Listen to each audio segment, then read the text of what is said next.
I might be wrong, but I don't think we're born shy. You can be shy, but still have fire in your belly. A few hours before I was going on stage, I was thinking, oh my God, what am I doing? I am a great believer that courage comes first, and I've always had a lot of courage. If you have the courage, eventually the confidence will come. As a person, I have to take positives from anything negative that happens to me, and everything that I've been through. That for me is how I survive. That's for me how I better my life, how I go on to better things. And, you know, I turn my focus to work and to ambition and being curious and learning different things, and then just seeing this opportunity, which actually turned out to be a great opportunity to empower women.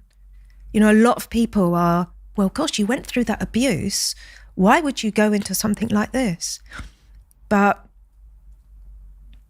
there was an opportunity there. And, you know, fast forward, I mean, I'm 61 now. I was 21 when I started. So fast forward 40 years. You look 25. You say all the right things. Yeah, but you do.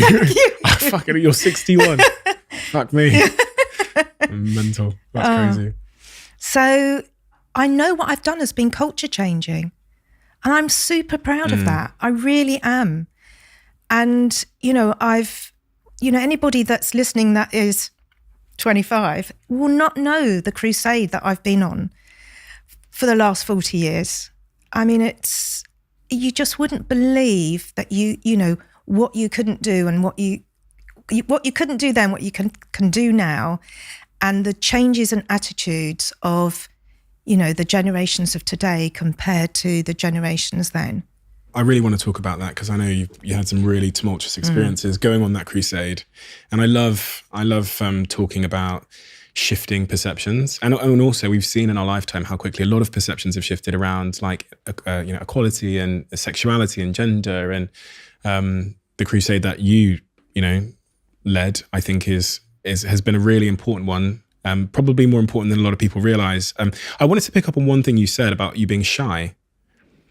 You know, what you've gone on to do in your career and life and the crusade you've led is not one that would, you know, one would think would be led by a shy person. The person that I've met today doesn't seem to be a shy person necessarily, to me. Seems to be one of conviction and confidence and belief. In hindsight, how did you go from being that shy person that was kind of coddled at an early age by a mother that was risk adverse, drew a circle around you in the sand, didn't let you off the front garden, to being the person you are today? What is it that does that to somebody?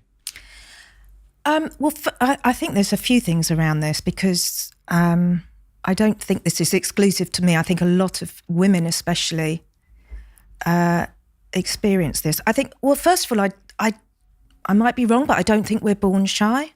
I think it's our situational environment that creates that. And secondly, you can be shy but still have fire in your belly, which is what I had. You know, I had that ambition and that burning desire.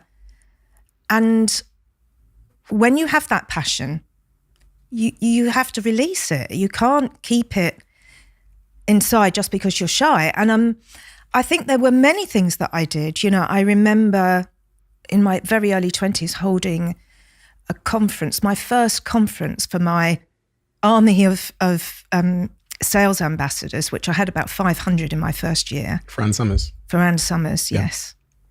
And I held this conference at the Grand Hotel in Brighton.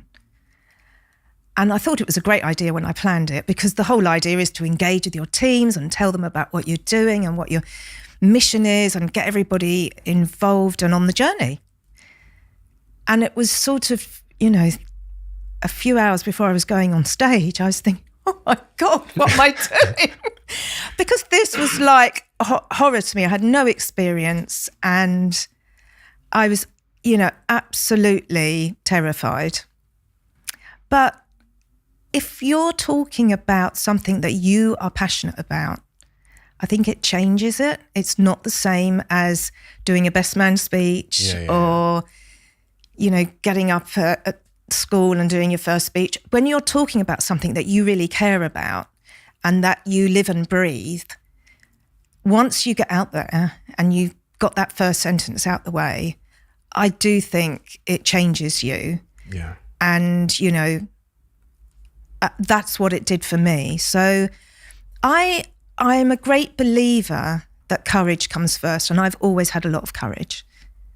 And I think if you have the courage, eventually the confidence will come. Yeah. So yeah, from what you've said there, it's like the courage is forcing you to create evidence for yourself. Yeah, it's forcing you to step outside your comfort zone. And then we all know, anyone that's successful knows that when you do, great things happen. Yeah. And your comfort zone then expands, becomes a bit bigger, and then you step another and Exactly.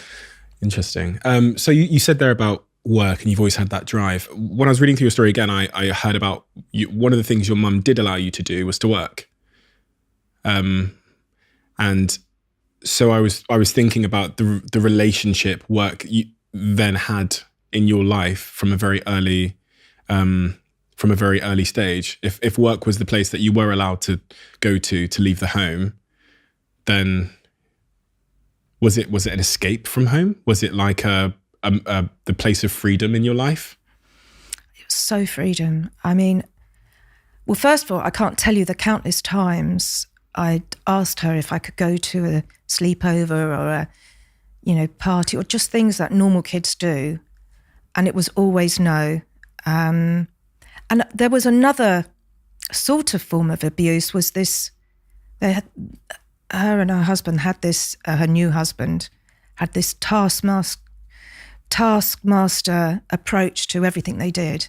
And it was, you know, there was no end to it. It's never like you could ever finish the tasks. And they were like digging the garden. They weren't like cleaning the kitchen. They were like digging the garden, bringing logs up. You know, it was manual labor for my sister as well.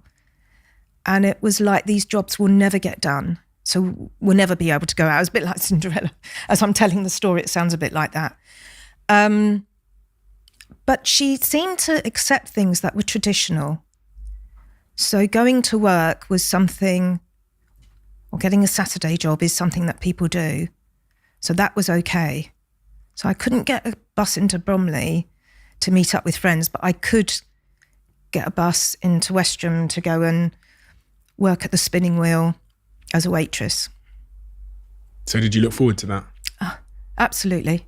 And of course, there weren't the rules then. You know, I was working at 14 years old. I worked in a bar at Biggin Hill Airfield. I did waitressing. I worked in a hairdressing salon. So, that was a release. If you love the Diary of a CEO brand and you watch this channel, please do me a huge favour. Become part of the 15% of the viewers on this channel that have hit the subscribe button. It helps us tremendously, and the bigger the channel gets, the bigger the guests.